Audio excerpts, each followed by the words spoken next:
आपण प्रार्थना केली हे परमेश्वर पिता त्यावेळी बाबा शुद्ध दिवसाबद्दल तुझ्या आभार मानतो. महान परमेश्वर, आशीर्वादित परमेश्वर, तुमच्या वचनात सांगणाऱ्या प्रत्येकांना सहाय्य ही प्रार्थना मी आमच्या प्रभू येशूच्या नावाने करतो. आमेन. Hallelujah, hallelujah, hallelujah. तर मध्ये 13 अध्याय 6 पासून वचन घेईन. मध्ये 13 अध्याय वचन 6. आणि सूर्य वर आला तेव्हा ते करपले व त्यास त्यांना मूळ नव्हते म्हणून ते वाळून गेले.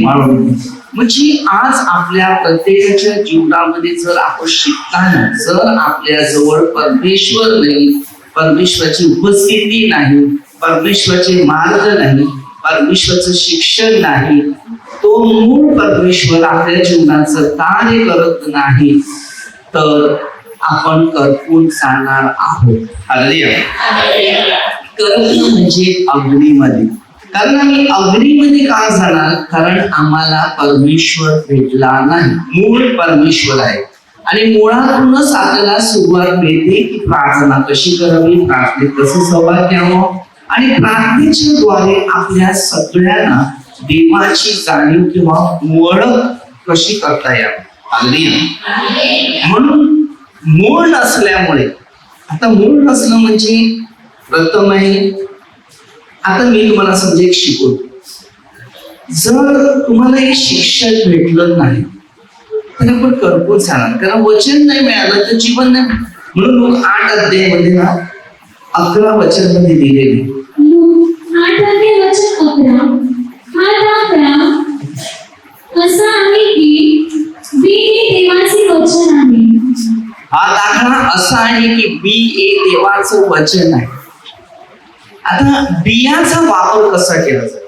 जर बी हे देवाचं वचन आहे, आज आपण एक बी टाकलेली व्यक्ती आहे आणि हे बी असं आहे की आपण प्रभूच्या वचनात, शिक्षणात आणि त्याच्या नियमामध्ये आपण सगळे एक आहोत आणि या एकताची ओळख आपल्याला बी असल्यानंतर काय असते? एक बी कितीतरी हजारां फळं देत असते. तसं एक व्यक्ती हजारो लाखो लोकांचं कारण करू शकतो. म्हणून त्यासाठी बी हे देवाचं वचन आहे. काय? बी हे देवाचं वचन आहे. आता हे जे वचनच आपल्या सगळ्यांना, आता बायबलमध्ये बघा कितीतरी वचनं तुम्हाला भेटतील, बरोबर? आणि ही वचनं तुम्हाला सगळ्यांना मी देत आहे आणि जर ते वचन तुमच्या शरीरामध्ये कुठेतरी मजबूती बनत आहे, मुळाप्रमाणे, झाडाप्रमाणे तुम्हाला सुरक्षित बनवत आहे. झाड असते ना, त्याला मुळाची गरज असते. झाडाला वाटते की मुळाने मला पकडावं. आता जर मुळाने मला जर पकडलेलं आहे, तेच फांद्याला वाटते की झाडाने मला पकडावं आणि फळाला वाटते फांद्याने मला पकडावं. हालेलुया. डाळ्याला वाटते की मला, पानाला वाटते मला डाळ्याने पकडावं, तर डाळ्यामधूनच पडते, बरोबर? हालेलुया. तसं एक मार्गदर्शक व्यक्ती आपल्याला मिळते आणि त्या मार्गदर्शक व्यक्तीपासूनच आम्हाला चांगला अनुभव, मार्ग, शिक्षण, नियम, विधी दिल्या जातात आणि त्याच्यातूनच आम्ही देवाचे मार्ग शिकतो. पण आता जर हे शिक्षण आपल्या जोडीला नाही आहे तर अद्याप आपल्याजवळ मार्ग सापडलेले नाही. काही काटेरी झाडांमध्ये पडले, मग काटेरी झाडांनी वाढून त्यांची वाढ फुटली. कोणी?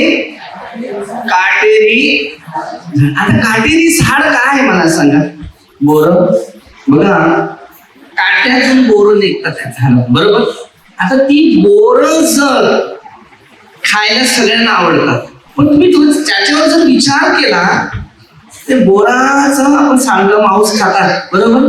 पण त्याच्या मध्ये जे बी राहणारी कवर जे असते किती कडक आहे. एका बाजूला खाताना आंबट आणि एका बाजूला खाताना कडक. तरी पण कोणत्याही माणसाला ते बोर खाताना ते बिया असते त्याच्यामध्ये ना, कवर असते, ते किती कडक असते. दाता लागलं तर बापरे, आंबट वस्तू जर खात आहे दाता लागलं तर दाताचा आवाज बंद होतो, बरोबर ना. पण तरी सुद्धा देवानी त्यामधून इतकं चांगलं निर्माण करून टाकलेलं आहे ते खायला पण बरं वाटतं पाण्यात, तरी ते खात असत. आम्ही छोटे होते तेव्हा त्याच्यामधल्या जे बिया असायच्या ते तोडायचे आणि त्याच्यातून खायचे. आताच्या पोरांना ते रेडीमेड मिळते सगळं. पण त्या टायमाचं लाईफ असं होतं की मनुष्य सुखी होता, समाधानी होता, शांतीत होता. परंतु आज सगळं आहे ना, त्याच्यामध्ये सुख ना, त्याच्यामध्ये शांती ना, त्याच्यामध्ये कोणता आनंद. निराशच आहे, दुःखीच आहे. कारण ही परमेश्वराच्या योजनेनुसार बनवलेली ना, मानवाच्या योजनेनुसार बनवलेलं किती खाल्लं तरी शून्यच आहे. आम्ही तर त्यावेळेला चोरून खायचो, बरोबर. बरेच आम्ही मित्राच्या वाडीत जायचे, तिकडून दुसऱ्याचे असेल तरी ते एक दगड मारला का सगळे खाली पडले, बरोबर. एक काठी फेकली का ते हलवून ठोक मारला. त्यावेळेला या सीझन मध्ये वारा जास्त असतो, कारण त्या गोळीच्या झाडावर कोणी चढणार नाही, कारण सगळ्या बाजूनी काटे लागतात, त्याला हात पण न पकडू शकत. मग त्या टायमाला देवाने त्याला वाऱ्याची निर्मिती केली आणि वाऱ्याद्वारे आंबे, चिकू नाही आंबे, बोर आणि चिंच ही वाऱ्याने हलवून खाली पाडत. मग सगळी मुलं जाणार, उचलून घेऊन खात जाणार. एक चिंच आणली तर सगळ्यांच्या तोंडाला पाणी. म्हणजे परमेश्वराची निर्मिती किती सुंदर आहे आणि ते भविष्य किती आनंदाचं होतं. आता पाहिजे ते वस्तू पैसे द्या आणि घेऊन या तरी इंटरेस्ट नाही. किती खाण्यासाठी ते तृप्त असणार जीवन होतं, समाधानी होतो मनुष्य. तसं हे देवाचा शब्द आहे. याच्यात मनुष्य इतका समाधानी असते, इतका शांतीत असते, इतका तृप्त असते, मजबूती. संपूर्ण डोक्याच्या केसापासून त्या पायाच्या तळापर्यंत तो मनुष्य एकदम सुख, समाधान, आनंदी प्रभूमध्ये राहत असतो. आजचं सगळं बाहेरचं खाणं खात असतं तर त्याला रोग किती आहे मला सांग. आता रोग कमी लावतात पण रोग जास्त लावतात. माणसाला आता रोग लावायला कमी वेळ आहे आणि रोग लावायला वेळ जास्त, बरोबर ना. तुम्ही एका माणसाकडे जा, मी सांगितलं झाड एक मुलगा आहे फळ देणारा. आताची मुलं फळ देत नाही बापांना, कारण मुलांना टाइम नाही मिळत की आई बाबा बरोबर बसावं किंवा आई बाबाची चांगल्या रीतीने वागून काहीतरी आपण पण फळ देऊ. पण एक झाड एक मुलगा आहे, बाप किंवा आई त्या झाडाखाली गेली नुसतं बघतो. बाबा आईने जर वर बघितलं, बाबाने जर वर बघितलं तर मुलगा सांगतो आई हे खा ग. लगेच एक फळ खाली टाकतो. आई बघते किती सुंदर आहे, छान. बाबा तुला लागला ते नाही असं नाही विचारत. ती घेते, स्वच्छ करते, पाण्यात धुते आणि मग चाकू घेऊन त्या मुलाला कापतो आणि खाते. अगदी आपल्या मुलांना पाहिजे ते आई वडील देत असतात, पण मुलांना आई वडिलांची किंमत नसते.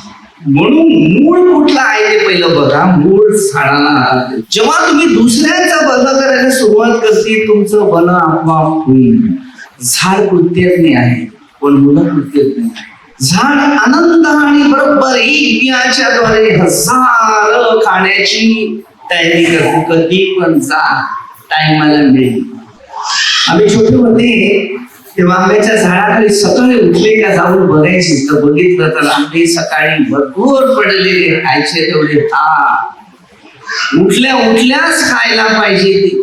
आज दुकानावर गेलं तर जुन्यामध्ये ऍसिड मध्ये ते आंबे भेटतात, कलर मध्ये पाहिजे तो कलर, आणि त्याला तिकडे ना चुना टाकला ना पेंढा टाकला ना काही नाही, ऑटोमॅटिकली परमेश्वरी व्यवस्थित.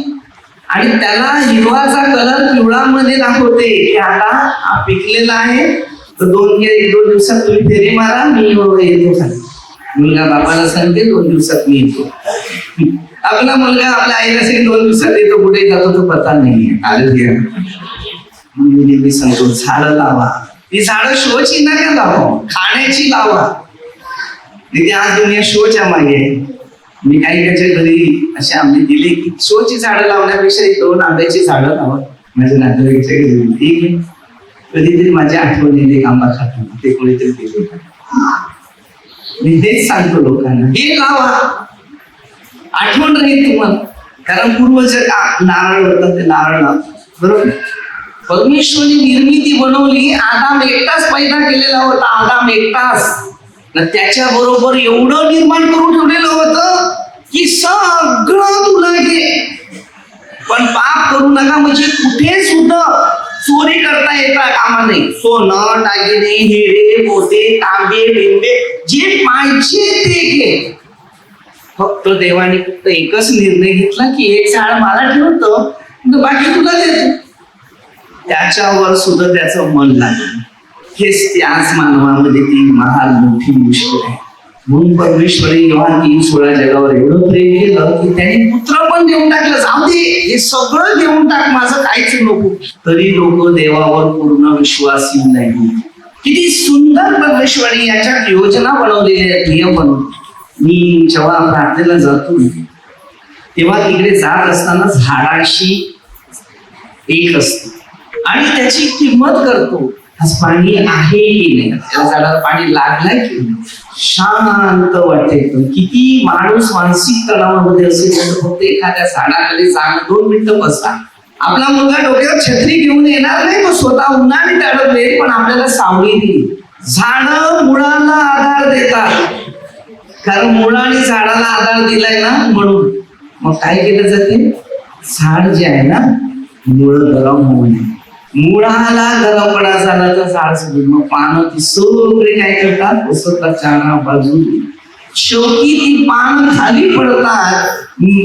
वर्षाला 2.5 सेंटीमीटर त्याची माती म्हणजे खत तयार करतात आणि स्वतःच्या झाडाला स्वतःच्या मेहनतीची फळं खाण्यास दुसऱ्याला फळं देण्यासाठी स्वतःच्या शरीराचाच ते स्वतः वापर करतात. आपल्यामध्ये अशी कोण व्यक्ती आहे मला सांगा की मी कष्ट करतो ना, मी कोणाला गोरगरिबापासून तर कोणत्या माझ्या घरच्या व्यक्तीसाठी पण मी काय मदत करू शकतो का? आपलं कुठलं तरी जीवन बघतो ते म्हणजे स्वार्थीच. मुळाचं संरक्षण आम्हाला मिळालं पाहिजे. परमेश्वराचं संरक्षण जर आम्हाला मिळालेलं आहे तर आम्ही परमेश्वराच्या शिक्षणावर शिक्षण घेऊन पुढे जाणार. जर परमेश्वराचं शिक्षण नाही आमच्या जीवनात तर आम्ही परमेश्वराच्या उपस्थितीमध्ये प्रवास करणारी व्यक्ती नाही. नेहमी शिका, ते असं शिका की या शास्त्राद्वारे तुमचं जीवन पवित्र बनू शकतं. मोह हे सर्व व्यक्तीच्या पाठीमागे आहे, पण जितका मोहावर विषय जो मनुष्य घेत असतो, मोहामध्ये आकर्षित होतो, तेवढा तो मनुष्य कमजोर बनतो. दुसऱ्याचा विचार पहिला करा, मग आपला विचार करणारा देव आहे. आपण समाधानी आहे, आपण शांतीत आहे, आपण प्रभूच्या उपस्थितीत आहे, आपण परमेश्वराच्या मार्गात. म्हणून हा 13 अध्याय एवढा आपल्याला चांगल्या शिक्षणासाठी की माणसाने कसं वागावं, कसं बनावं, कसं घडावं, कसं शिकावं याविषयी पुढचं आणि चांगल्या जमिनीत पडले, मग त्याचे कोटी 100 पट, कोटी 60 पट, तर कोटी 30 पट. बघा काय सांगते, कुठे 100 पट, कुठे 30 पट, कुठे 60 पट असे आहेत ना. 100, 60 आणि 30, बरोबर. तुम्ही आता या 30चा आकडा पकडा, 60चाही आकडा पकडा आणि 100चा पण आकडा. सर मी तुम्हाला सांगेन, चला आपण प्रभू जवळ जाऊया, तुम्हाला मी प्रभू दाखवतो, चला या माझ्याजवळ. तुम्ही कुठे आहे? एक फोटो बघितला म्हणून प्रभू दिसला, दर्शन दिसलं म्हणून तुम्ही काय प्रभू बघितला नाही. प्रभू कधी बघायला मिळतो? जेव्हा तुमची कृत्ये चांगली होतात ना, लोक तुम्हाला ओळखतात, तेव्हा खरा प्रभू दिसतो. तर तुम्हाला पण दिसते त्यांच्या सांगण्यात, त्यांच्या वागण्यात, त्यांच्या बोलण्यावरून की तुम्हाला एवढे लोक सन्मान देतात, तेव्हा समजतात अरे देव माझ्यामध्ये आहे. तर देवाची ओळख करायची गरज नाही, आम्ही चित्राची ओळख करतो. आजच्या काळामध्ये अद्याप मूळ कोणाला सापडलं नाही, ना झाड सापडलं, ना कोणाला फळ सापडलं. जेव्हा आम्हाला हे सापडते तर सगळं मिळतं. आजच्या काळामध्ये लोक बघतात येशू ख्रिस्ताला कुरसावर खेळायची संरक्षण, बरोबर, म्हणजे कुरसावर खेळायची तयारी लोक आहेत. पण येशू पुनरुत्थित झालेला आहे, त्याची तयारी करणारा कोण नाही ना, आम्ही पण पुनरुत्थित आहे. आपण काय सांगतो, बरेच लोक या आठवड्यात येणारा पवित्र आठवडा, पवित्र आठवडा नाही, अपवित्र आठवडे बनवतात तुम्ही. येशूला मारणं हा पवित्र आठवडा आहे, येशूची निंदा गावगाव फिरवणं हा पवित्र आठवडा आहे, चुकीचा आहे. दुःख सुन, माझ्या प्रभूला या लोकांनी मार्ग गावगाव फिरवलं, हे मला दुःख झालं पाहिजे. त्याला पवित्र आठवडा नाही. मला माहितीये शुभ शुक्रवार म्हणजे येशू माझ्या पापी लोकांसाठी कुरसावर बलिदान झालं, हे मला माहिती आहे. हे पवित्र शास्त्रामध्ये लिहिलेलं आहे. पवित्र आठवडा नाही, अपवित्र आहे. कारण कुरसावर टांगवणारा मनुष्य शापित, झाडाला टांगणारा मनुष्य शापित आहे. मत्ते 26 आणि मत्ते 27 अध्याय.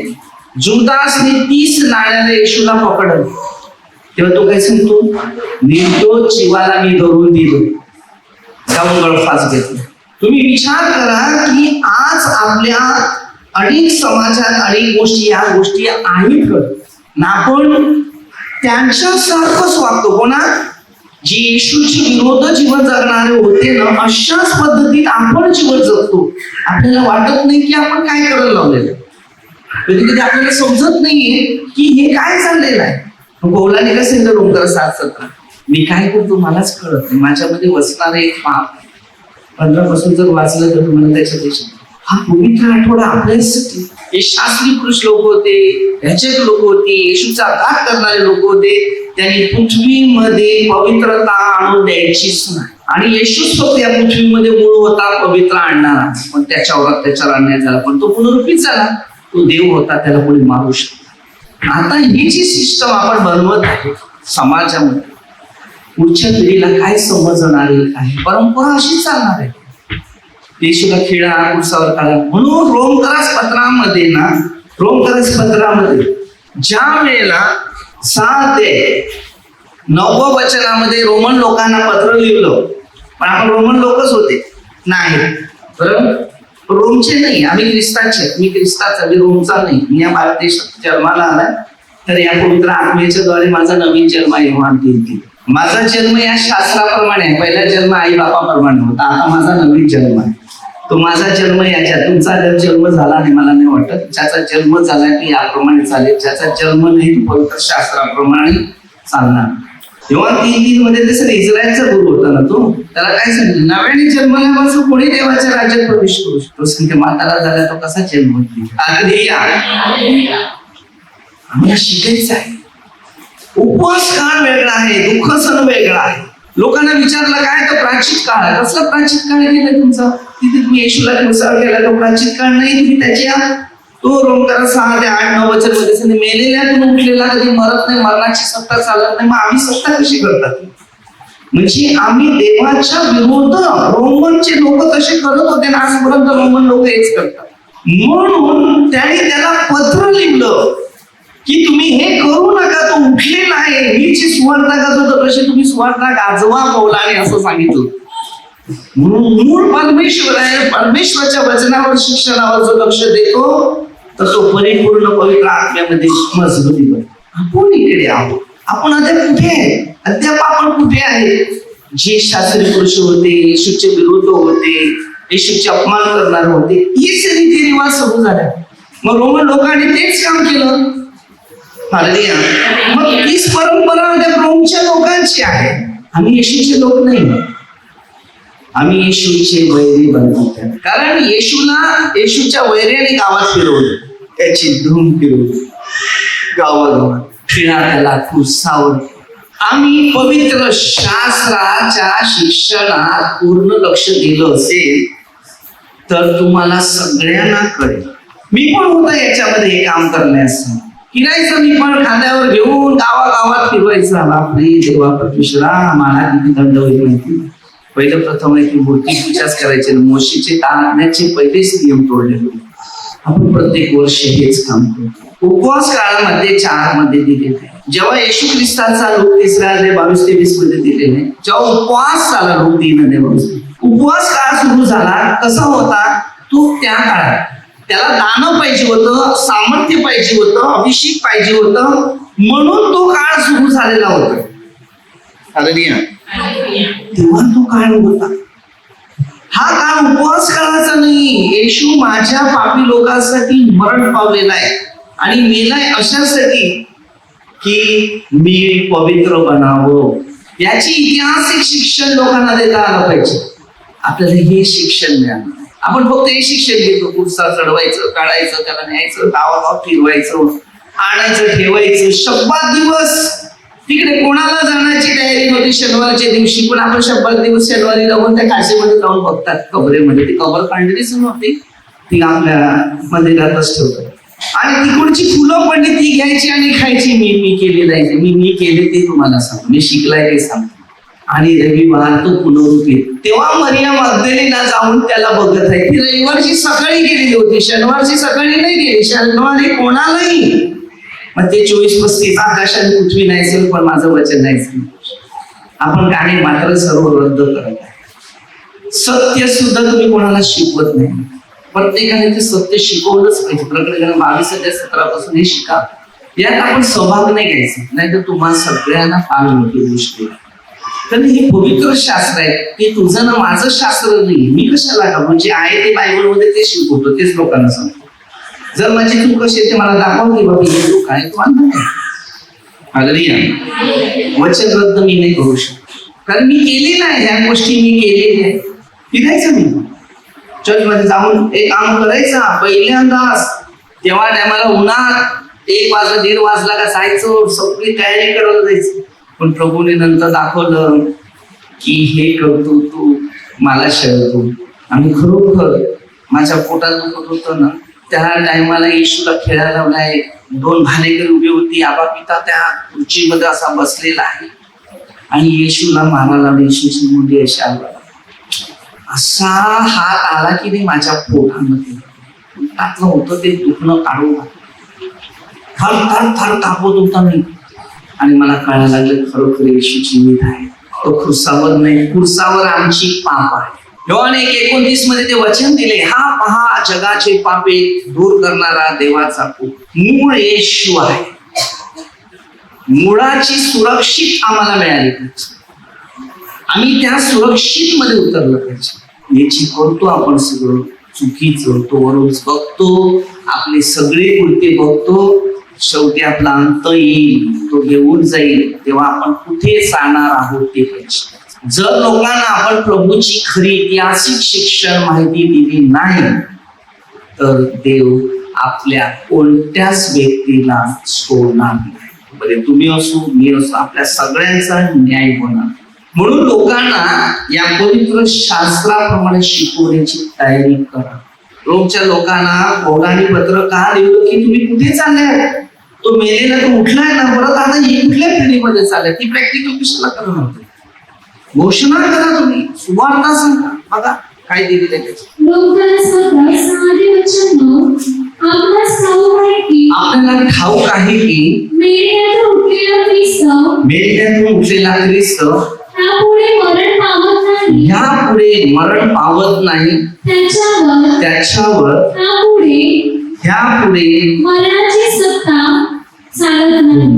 आपण सत्ता कशी घेतली, त्याच्या पुढे मरणाची सत्ता चालत नाही. आपण त्याच मागेत पडतो आणि प्रत्येक वर्षात महिने मागे पुढे होतात.